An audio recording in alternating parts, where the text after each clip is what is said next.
Okay, so the title of my speech is My Love. And I am trying to make it work. And it's coming out like this. It's. No, this is. Do you see behind you? This is not doing it. Oh, okay. So it is coming out. Okay. Okay. So, my love. I got a question for you guys. You guys know who this guy is? Jerry Seinfeld. Jerry Seinfeld. Not my love. We have a bond in common. There is something we both love something or someone, and that makes us almost like blood brothers, but not quite. So that is his beautiful wife Jessica, and that is not my love. So can anybody possibly guess what Seinfeld and I share? Superman. Superman? Comedy? Comedy? All good answers, but no. New York. Everybody's wrong. No.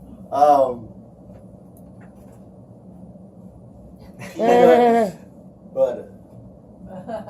He's a peanut butter enthusiast. He loves it so much that a restaurant in Brooklyn called Peanut Butter and Co., which is in Greenwich Village sandwich shop. They named the sandwich after him, and it's called Jerry Seinfeld's Special, comedian special. That's how much he loves it. Mr. Toastmaster, fellow Toastmasters, today we have no guest. I am obsessed with peanut butter. I love peanut butter. It's the best thing ever created. There's nothing better. Even when I was a child, my favorite dish had a good amount of peanut butter in it. So, I'll talk about my favorite dish later. And I'll tell you all about peanut butter. But first of all, what is peanut butter? Out of all the foods that the FDA regulates, peanut butter has a specific definition. And that is, must contain 90% peanut content. And that makes sense because the different companies that make peanut butter are trying to make it better by changing the texture and making it taste better, so they might decrease the peanut butter content. And once you decrease the content past 90%, it is no longer peanut butter, it's peanut spread. Abomination. Okay? So, let me give you some fun facts about peanut butter. There is a special month for peanut butter lovers. That is November. So it's a good month for me. Peanut butter is not made from nuts.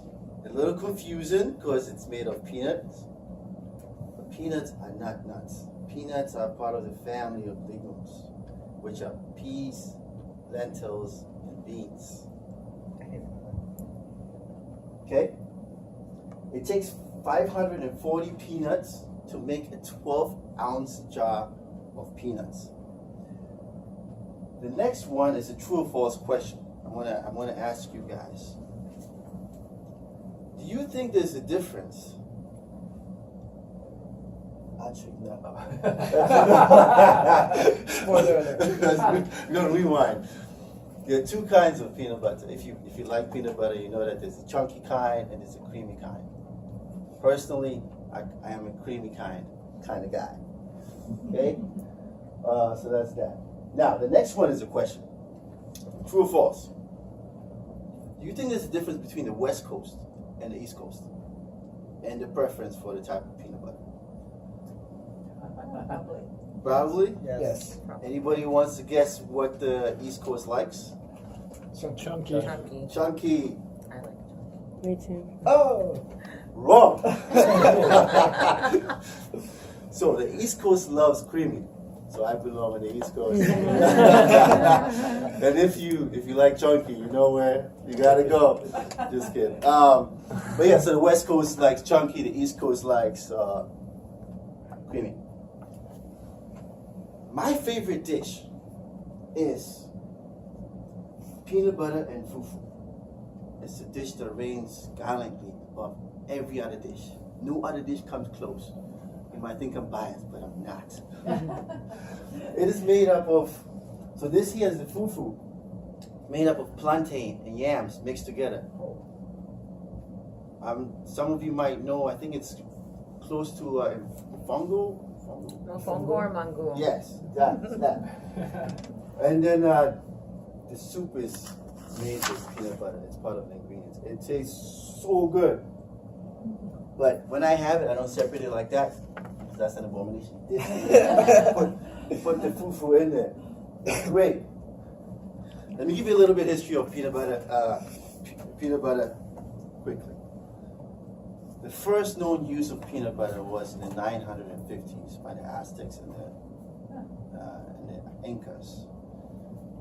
It is assumed they used it for toothache, as a remedy for toothache. I don't know how that works, but apparently so. And then, moving forward into modern times in America, in the early 1900s, the South was the one that had most of the peanut butter, because that's where the peanut farms were. And at that time, they didn't have the technology or the know-how to make peanut butter last long on shelves. Because of that, transportation and storage, the North wasn't really seeing as much peanut butter. And in 1923, Heinz was the first company that added hydrogenated vegetable oil. And what that did was it allowed the peanut butter to last longer, and at the same time, it prevented the oil from separating out of the peanut butter. That's the peanut butter you see in stores. Let's see. Now, Jerry Seinfeld loves his sandwich with peanut butter. His sandwich made of peanut butter, honey, and cinnamon. Bill Clinton is also a peanut butter lover. He loves his with peanut butter and bananas. And I already mentioned my favorite, and these are other ways that I enjoy my peanut butter. Just basically on sliced bread, on an egg sandwich, with ham peanut butter on sliced toasted bread. Amazing. You guys have to try it. Okay? Now, peanut butter has a lovely history. Has some great fun facts. That's why a lot of people love it. Celebrities, to the common people like me. I'll leave you guys with a quote. Man cannot live on bread alone. You must add peanut butter. Thank you. Timer, please. Can we have a 1 minute?